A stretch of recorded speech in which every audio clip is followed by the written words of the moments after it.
Coba bayangin, di tempat kita kerja, mungkin aja ada bahaya yang nggak kelihatan, nggak ada baunya, tapi bisa sangat mematikan. Nah, kali ini kita akan bedah tuntas peraturan yang dirancang khusus untuk melindungi kita semua dari ancaman bahan kimia berbahaya di Indonesia. Tapi sebelum kita dalami aturan yang satu persatu, kita perlu paham dulu kenapa sih aturan ini sampai harus ada. Karena kalau kita bicara soal keselamatan bahan kimia, taruhannya itu bukan main-main. 2. Angka ini bukan cuma statistik biasa. Ini adalah jumlah nyawa yang hilang hanya dari satu insiden industri di Indonesia.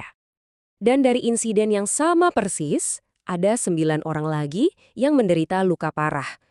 Ini benar-benar jadi pengingat nyata ya betapa seriusnya masalah ini. Dan ini ada data yang jujur aja cukup bikin kaget. Menurut data dari Mabes Polri, lebih dari 3/4, ya 76% dari semua kebakaran itu kejadiannya di tempat kerja. Skala risikonya besar banget. Dan yang bikin makin was-was lagi ya ini, hasil audit menunjukkan kalau mayoritas perusahaan, tepatnya 57%, itu belum sepenuhnya patuh sama aturan bahan berbahaya. Ya ini kan sama aja kayak membuka pintu buat insiden-insiden tragis terjadi lagi.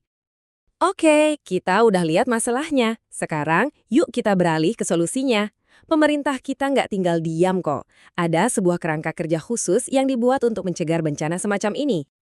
Dan jangan salah ya, ini bukan sekedar aturan birokrasi yang ribet. Coba deh anggap ini sebagai semacam perisai. Perisai yang melindungi para pekerja, lingkungan, dan kita semua sebagai masyarakat dari potensi bahaya yang sangat besar. Coba perhatikan deh, definisinya sendiri itu luas banget. Aturan ini nggak cuma melindungi manusia aja, tapi juga semua hal yang bisa merusak fasilitas atau mencemari lingkungan.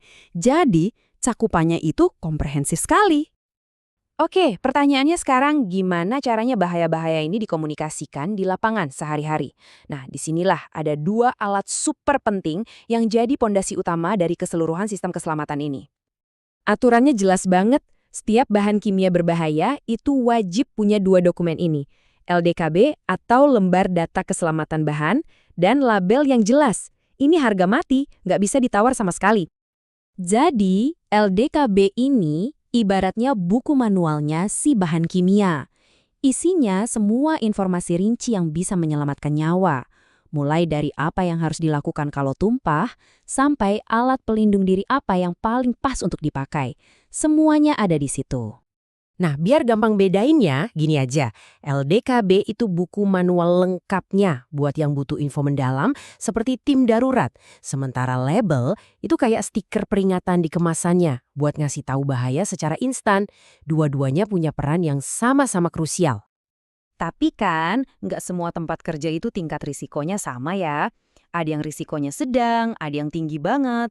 Terus, gimana caranya pihak berwenang menentukan level bahaya di sebuah pabrik? Nah, ada sistemnya sendiri.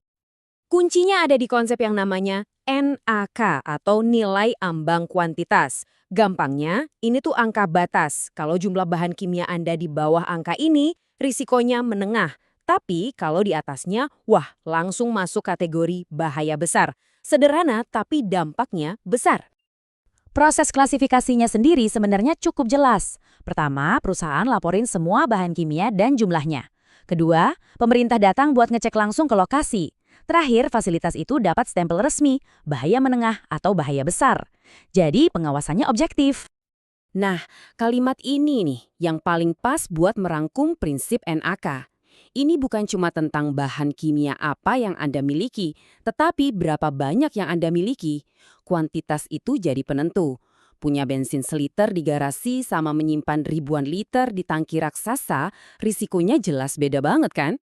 Terus, bahan kimia yang kayak gimana sih yang dianggap berbahaya menurut aturan ini? Ternyata, ada 8 kriteria resmi yang dipakai untuk klasifikasi. Yuk, kita lihat. Oke, 4 kriteria pertama ini yang paling umum kita dengar. Ada yang sifatnya beracun, yang gampang banget kebakar, gas yang mudah menyala, sampai yang bisa meledak. Ini bahaya-bahaya yang paling kelihatan lah. Nah, yang 2 ini sedikit lebih teknis. Bahan reaktif itu bahaya kalau kena zat lain. Misalnya ada bahan kimia yang kalau kena air bisa langsung meledak. Terus ada oksidator. Ini bahan yang bisa bikin api kecil jadi kebakaran raksasa. karena dia menghasilkan oksigen. Oke, setelah tempat kerja dapat label bahaya menengah atau bahaya besar, terus gimana? Apa udah selesai? Tentu aja enggak, justru disinilah serangkaian kewajiban untuk perusahaan dan para pekerjanya dimulai. Coba lihat deh perbedaannya, jomplang banget kan? Fasilitas bahaya besar itu aturannya jauh lebih ketat. Petugas K3-nya harus lebih banyak, wajib punya ahli K3 kimia, dan jadwal pengujiannya jauh lebih sering. Logis sih, resiko lebih besar, ya pengawasannya harus lebih ketat. Jadi, ada dua peran penting di sini. Petugas K3 kimia itu ibaratnya tentara di garis depan yang menjaga keamanan setiap hari. Nah, kalau ahli K3 kimia, dia ini jenderalnya. Otak di balik semua strategi keselamatan yang wajib ada di tempat-tempat paling berisiko. Dan pada akhirnya, semua aturan ini, semua sistem ini, muaranya cuma ke satu hal.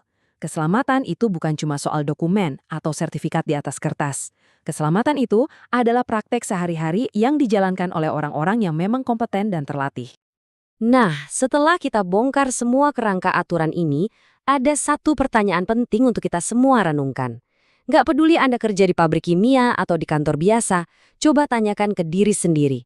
Sistem keselamatan apa sih yang ada di tempat kerja Anda yang memastikan Anda bisa pulang ke rumah dengan selamat setiap harinya?